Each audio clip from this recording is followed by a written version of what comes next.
मनुष्य पाप में क्यों फंस जाता है? जाने श्री कृष्ण ने अर्जुन को क्या बताई वजह और इससे बचने का अंतिम उपाय। भागवत गीता में श्री कृष्ण ने अर्जुन को बताया है कि मनुष्य पाप में क्यों फंस जाता है। जब अर्जुन कुरुक्षेत्र में युद्ध करने के विचार से विचलित हो जाता है, तो भगवान कृष्ण उन्हें गीता का ज्ञान देते हैं। साथ ही अर्जुन के इस सवाल का जवाब देते हैं कि आखिर किन परिस्थितियों या कारणों के चलते मनुष्य पाप करने के लिए मजबूर हो जाता है। आइए जानते हैं इस सवाल का जवाब और पाप करने से बचने के उपाय। मनुष्य पाप में क्यों फंस जाता है? जाने श्री कृष्ण ने अर्जुन को क्या बताई वजह और इससे बचने का अंतिम उपाय।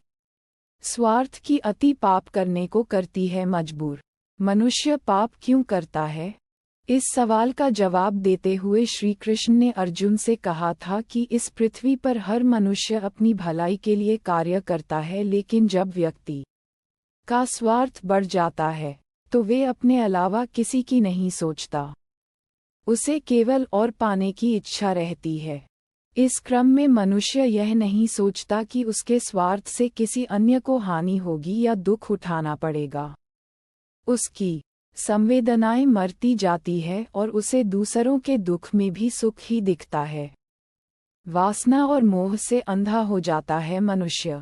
अर्जुन को गीता का उपदेश देते हुए श्री कृष्ण कहते हैं कि वासना और मोह भी मनुष्य को पाप करने को विवश कर देती है। वासना का अर्थ है कि किसी भी अन्य मनुष्य को किसी वस्तु की तरह उपभोग करने की इच्छा होना।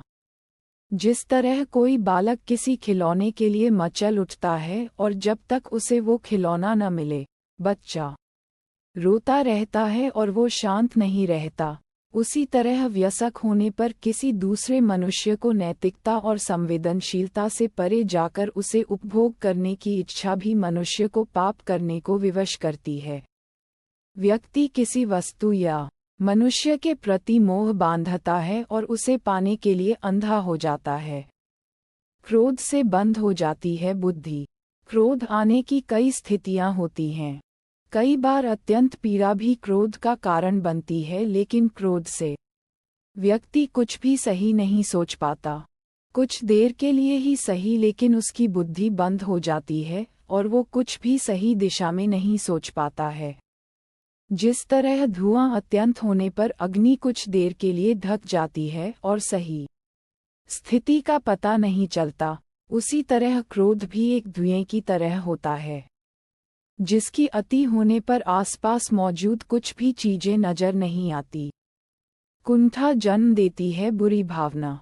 श्री कृष्ण कहते हैं कि मनुष्य के नकारात्मक गुणों में कुंठा भी शामिल है। मनुष्य जब कुंठित होता है तो बुद्धिमान, ज्ञानी और सभ्य मनुष्यों को भी अपने से नीचे समझने लगता है। कुंठित व्यक्ति में प्रतिभा की कमी होती है, इसलिए वे अपने सामने किसी भी प्रतिभाशाली मनुष्य को सहन नहीं कर पाता। वे अपने आप को सर्वश्रेष्ठ दिखाने के लिए उस प्रतिभाशाली मनुष्य का बार बार अपमान करता है और उसे किसी तरह से मूर्ख सिद्ध करने में लगा रहता है। जिस प्रकार दुर्योधन ने अपनी कुंठा में आकर हमेशा ही तुम पांचों पांडवों को अपमानित किया। अर्जुन ने पूछा, पाप से कैसे बचा जा सकता है? इन सभी बातों को सुनकर अर्जुन ने श्री कृष्ण से सवाल पूछा कि पाप से कैसे बचा जा सकता है। इसका जवाब देते हुए श्री कृष्ण ने कहा कि प्रत्येक मनुष्य को सबसे पहले अपनी सभी नकारात्मकताओं को मन से निकाल देना चाहिए। मनुष्य को प्रारंभ के साथ अपने अंत का ज्ञान होना भी बहुत आवश्यक है। धरती पर हर मनुष्य की एक निश्चित आयु है, कोई भी अमर नहीं है। ऐसे में सभी को ये सोचना चाहिए, जिस वस्तु को पाने के लिए हम इतने पाप कर रहे हैं, उनमें से कुछ भी हमारे साथ नहीं जाएगा। व्यक्ति को आसक्ति यानी किसी भी वस्तु के लिए अत्यधिक लगाव नहीं रखना चाहिए। वहीं विरक्ति के भाव को भी खुद पर हावी नहीं होने देना चाहिए।